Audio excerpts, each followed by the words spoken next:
This is a great question, Rafilwe. Thank you so much. Why do companies do credit checks? Now, let me break it down for you. In my almost 20-year career, I've really seen these kinds of checks be done only when absolutely necessary to what they are today, which is really quite common and sometimes even as part of that initial application process. And the reason that companies do this is part of the recruitment process, which we know is always assessing two things. One, your level of technical skill and competence in the required areas. And two, whether or not you are the kind of person that the company wants to work for them. And if we also understand the employment relationship overall to be one that must be based on trust, and of course that people are what drives the company's success forward, we can then also understand that the recruitment process assesses a variety of things in order to safeguard that success. They want to be able to identify any of the risks and outcomes that are associated with making a mistake in the hiring process. And so background checks are part of this assessment and this identification of risks and potentially preventing those particular risks.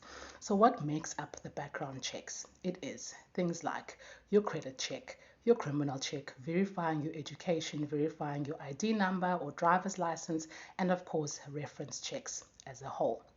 Those are some of the common ones, and so I'll deal with those.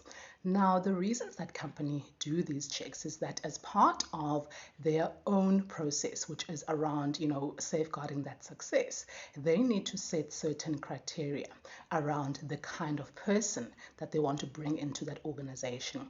Now, fortunately, in South Africa, we have some legislation that also talks about these kinds of checks, in that these checks should only be done as they relate to a particular job. And this is important. So as an example, let's take the credit check. Now, the credit check, as far as a company is concerned, is done not to assess your credit score or your credit worthiness, but rather to what degree you can be trusted with somebody else's money.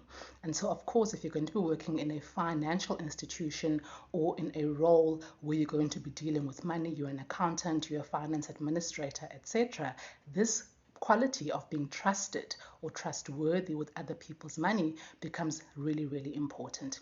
And so they would absolutely then have to do a credit check on you.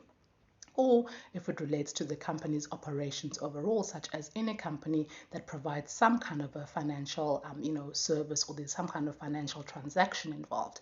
And so they will then do those credit checks as part of their recruitment process. And if we think about verifying education, for an example, now would companies would set criteria for specific jobs, and they have reasons that they might require a certain level of education. And so in order for them to ensure that you are who you say you are and you have the expertise that you say you do, or the level of education that you say you do, they would then verify your education.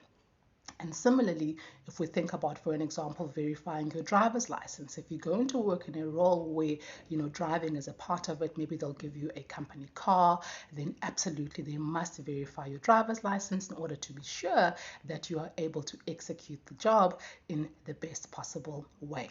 And of course, limiting their risk of any potential accidents that could arise, etc.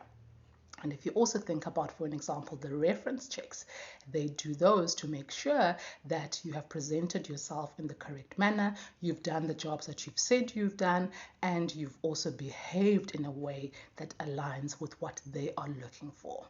And this then leads me to the criminal check, where if you consider companies, they have certain standards, they have certain rules that are at play.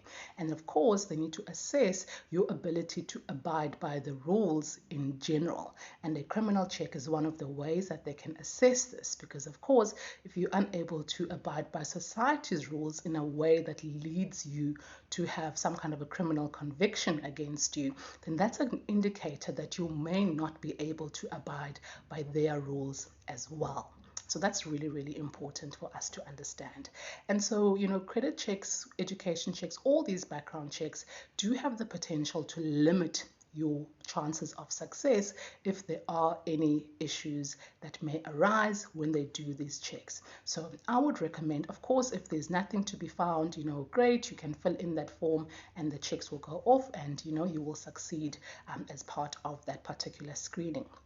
But if you know that there have been some challenges, you face some financial difficulty at some point in time that led you to accumulate some bad debt, then I would suggest that you highlight this to the recruiter as early as possible in the recruitment process. For an example, leaving it up until the last minute when they're about to present you with an offer, and only when those results come back to them and they find that there are, some issues with your debt, etc., it is actually a bit too late at that point.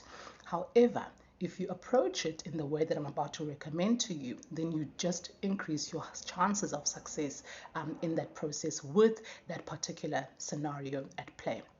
So I would suggest that, as part of that initial screening, when you're asking some questions, ask them, what is the process going to look like from here?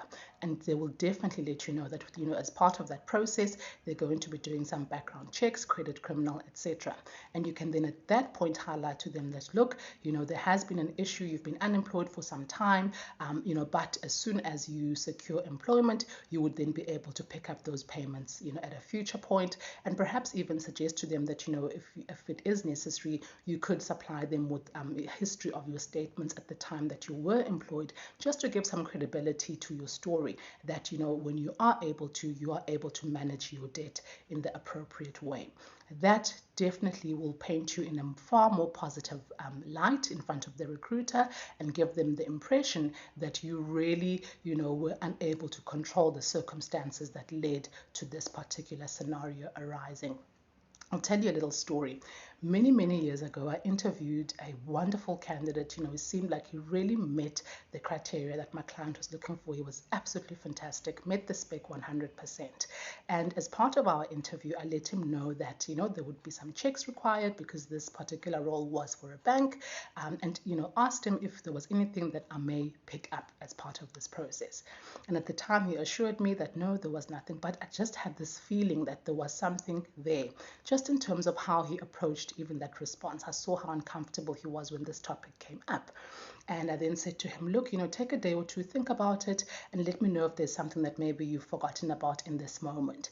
And really, the next day he gave me a call and let me know that actually he had recalled that he had been involved in some kind of a drunken driving incident, and this had now led to, potential arrest, etc. And, we might pick this up in the checks. Now, at that point, I'd already identified the first red flag, on the day that we'd interviewed, and I'd actually just paused his application and started with the checks instead of submitting his application and only doing the checks at a later point.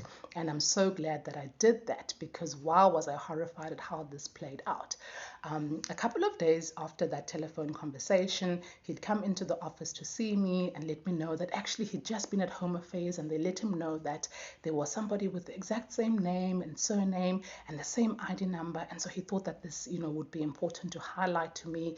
So I asked, okay, did Home Affairs give you anything about this? He said, yes, they've actually allocated me a new ID number, but it's written on a piece of paper and not an official Home Affairs document, which was, of course, a red flag for me as well. Now, I can deal with one red flag, but 2 or 3 becomes a bit of an issue. And so I decided to park his application. Now, this was back in the day when when criminal checks took, about 3 weeks to actually come back. And, eventually this result came back. And oh my goodness, when I tell you a list of convictions, I was really quite mortified.